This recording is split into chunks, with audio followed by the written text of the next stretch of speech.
Hi, YouTube family and podcast family. Today I want to talk about Chris Watts, who had an interview with the Colorado Bureau of Investigation and also the FBI back in February. They recently, just yesterday, released the audio interview they had with him. It is about almost 5 hours long, and I'm going to include an audio version of it or a link to it at the bottom or in the description of this video. This is a picture of Chris Watts and his wife, Shanann Watts, before, of course, what happened in August. He murdered his wife and his children. And this is a picture of Chris Watts with his mistress, Nicole Kessinger, who I think is a linchpin, a big part of this murder. This is Chris Watts with his wife and his two little girls whom he murdered. I wanted to talk about this because the world has been, not everybody in the world, but a lot of people and in many different countries have been intrigued by what has happened here. A man who seemed to be a loving father, videos of him playing with his children singing songs to him. How could a man like this kill his whole family? Well, the audio came out, and I think it answers a lot of questions. I read the transcript, which is far faster than listening to the audio. I'm also listening to the audio, and it seems to be following the transcript pretty much verbatim. So I will also include a link to the transcript in the description of this video, so you can read it for yourself. So some of the things that came out in the audio interrogation or interview, if you will, it really wasn't an interrogation. They wanted it to be very relaxed and easy for him to talk because they wanted to understand, and I think all of us want to understand how this could have happened. But let's start with the beginning. They first talked to him about his possible extramarital affairs, about the accusations of him having a homosexual interaction because somebody came forward and said that they were lovers. And Chris flat out said no. He did not know this person, did not know this guy, has never had any homosexual interactions with anybody, never has leaned that way. Then they asked him if he had any other extramarital affairs, because there was also a woman, and not just one, but I guess several, that came forward and said they met him on, I guess, WhatsApp or something like that, some dating app. And he said, again, no, he has not ever met up with anybody, not for a one-night stand, not in the parking lot of a Chick-fil-A, whatever that woman was saying she was accusing him of.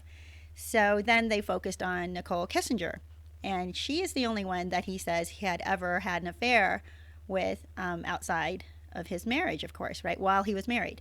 And so the next question was, did Nicole know that he was married? And he said, yes, she did, because he would open up his phone or something. I can't remember exactly what, but she saw a picture of his wife, or he said something about we just came back from, and I guess they had gone somewhere. And she said, we, who's we? And he explained that he was married. So she knew he was married. He doesn't hold any bad feelings towards her for saying that she didn't know. So anyway, another thing that came out in the audio is that he mentioned that Nicole was bipolar, and that Nicole had posted some videos of herself talking about being bipolar. The thing I think about that is, what the heck, Chris? People have been tearing this whole story apart, anticipating and projecting that maybe he's a guy who just gets controlled by women all the time. And I think he's just I think a lot of crazy things about him, actually. I'm not sure that he's just a man that gets controlled by women. I don't think he's just a jerk. I don't think that he's just a cheater.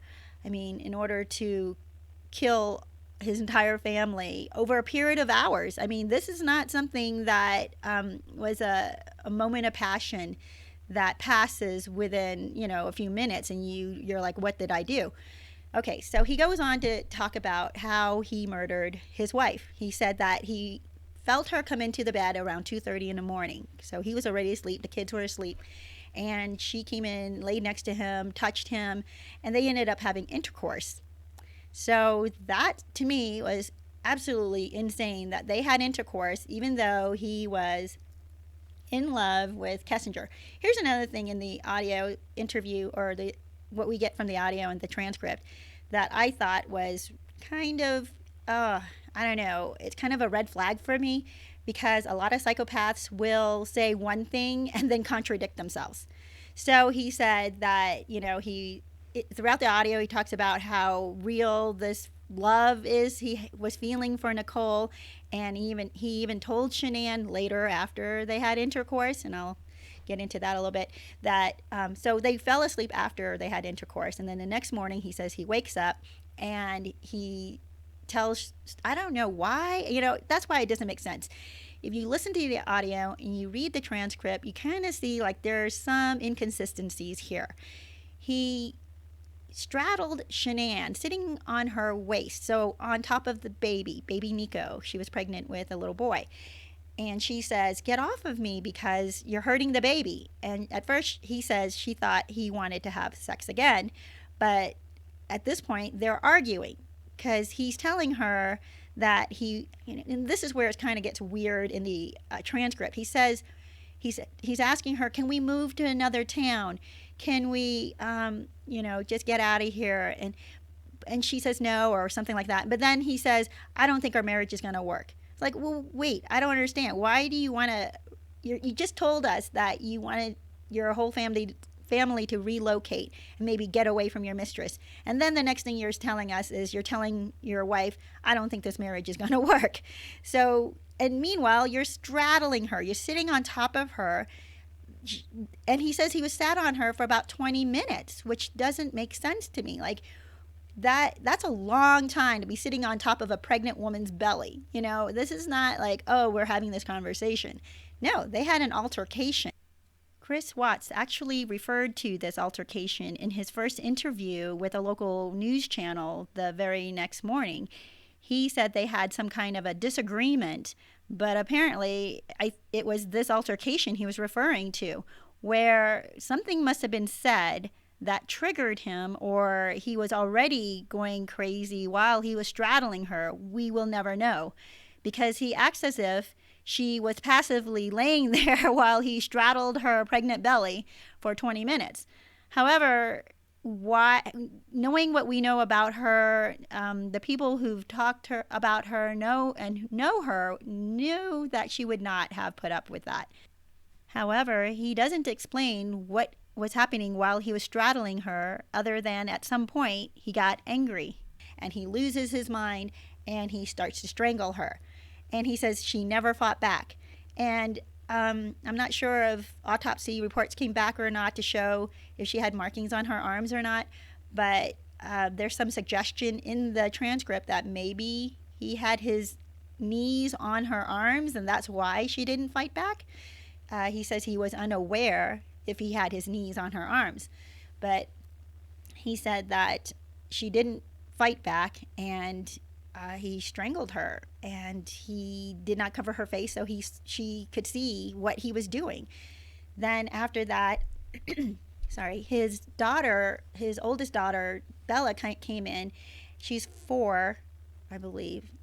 Oh, I'm so sorry. I got the ages wrong probably. Bella's the older daughter. She came in and she said, is there something, what is mommy okay? And he says something like, "Mommy don't feel good." So he Bella started crying, or, she knew something was going wrong when he wraps Shanann in their bed sheet and tries to carry her down the steps, but he drops her and ends up dragging her.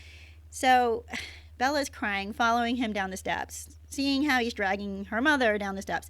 He gets Nicole into, not Nicole, he gets Shanann into the truck, and then he brings his daughters, who were both still alive at this point, into his truck. Then he puts Shanann in the back seat, wrapped up, covers her feet with a garbage bag, covers her head with a garbage bag, because he didn't want the kids to see their mom's face. It's just insanity. It's horrible. Then he puts the kids also in the back seat, but Shanann is on the floor at this point, and the kids are on the seat above her. And they've got their blankies, and they go out to the oil field. That's where he takes he doesn't even take them out of the truck. It was there that he, it's so hard for me to say this, I'm so sorry. It was there that he smothered the youngest child, the little girl, Cece or Celeste. So right in front of Bella, like Bella is sitting right next to him while he is smothering her sister with her sister's blanket. And then after he did that, he takes Cece's body and puts it into the oil well. He climbs back down, and he looks at Bella, and poor Bella. I'm just in shock about this. Looks to him and says, "Are you going to do this to me? Is the same thing going to happen to me?" And he says he doesn't remember if he said yes or no, or if he answered her, but then he just took her blanket and smothered her the same way. He said he closed his eyes because he didn't want to see, but he could hear her say, "No, Daddy." And she was struggling, trying to keep him, trying to convince him not to kill her. I'm sorry, you guys. I just cannot even understand how a person can do this. So that, and for him to talk, this is what's really disturbing. For him to talk in this audio with the FBI and the Colorado Bureau of Investigation, the agents, it sounded like they were just having tea or coffee and chit-chatting about what he did. Now, there are moments where there's some emotion coming out of him, but what the heck? This is not a normal human being. For people to say, oh, he just snapped. Okay, but he has stayed snapped, okay, people, for all of this time. It's absolute insanity. Now, also, I do blame part of this, his snapping or whatever that brought all of this psychopathy out of him, partly to his affair. Because in my earlier video, I think it was video Chris Watts, Is He a Narcissist, Part 1, I talk about the hormones that go on when you're in an affair and the fantasy world that you create. And I believe I talk about it in the second part as well, that in this fantasy world that you create, you are not in touch with reality. And I think that finally broke him away from reality. That affair just severed the last strings to reality he had. So if you guys want to go back and look at that, that's another thing. But in this audio, he goes on to describe the horrors of the murders. And there's no doubt now, none at all, that he committed all of the murders.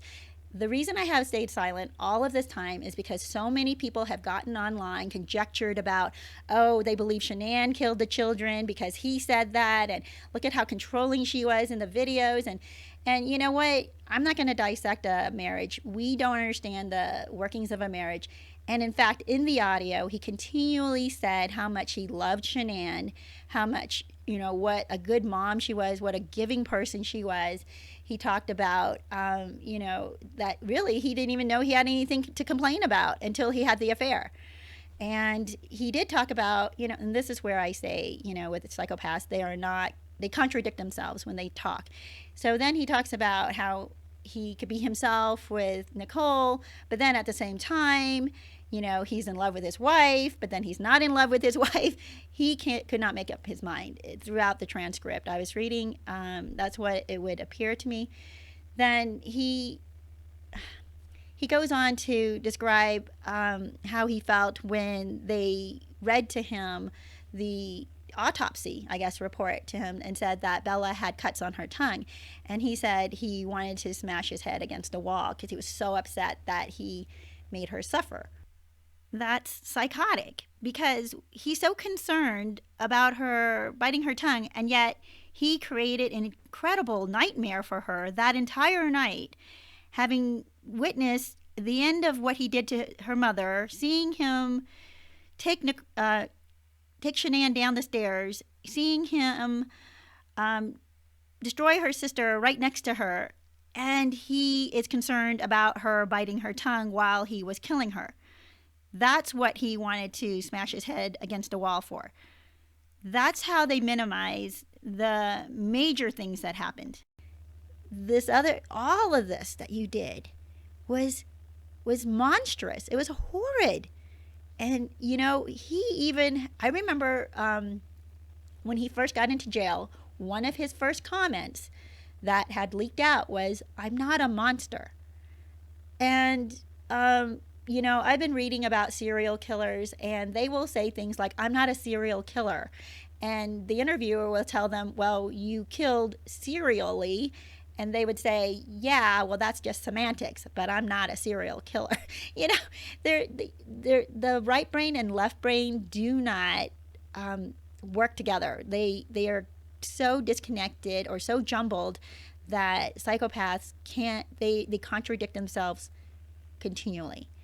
Anyway, so YouTube family, I wanted to share this with you. I wanted you to know that there is no doubt that he absolutely did murder all three of his family members, that Nicole Kessinger definitely was in an affair with him, and she knew that he was married, that he did not have other affairs, homosexual or heterosexual. He did not, Shanann Watts did not kill her own children. There was a lot of conjecture about that, a lot of accusations towards Shanann. He said he got the idea because once he got to the station and he was being interviewed or interrogated, they introduced that as a possibility. Did Shanann do it? And he said after they suggested it, he ran with it. So that's why he said that Shanann did it.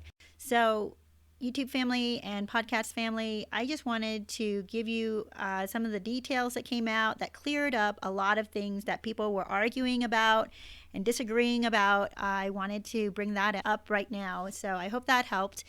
If you want to hear the audio or read the transcript, I will be including it below in the descriptions. And I hope that this answers some questions for you. And if you have any questions, please feel free to comment below. I hope to have some discussion because I know a lot of people are still very upset by this entire thing. And we need to discuss, but let's try to keep it civil, people, all right? God bless you guys and take care, and I will talk to you soon.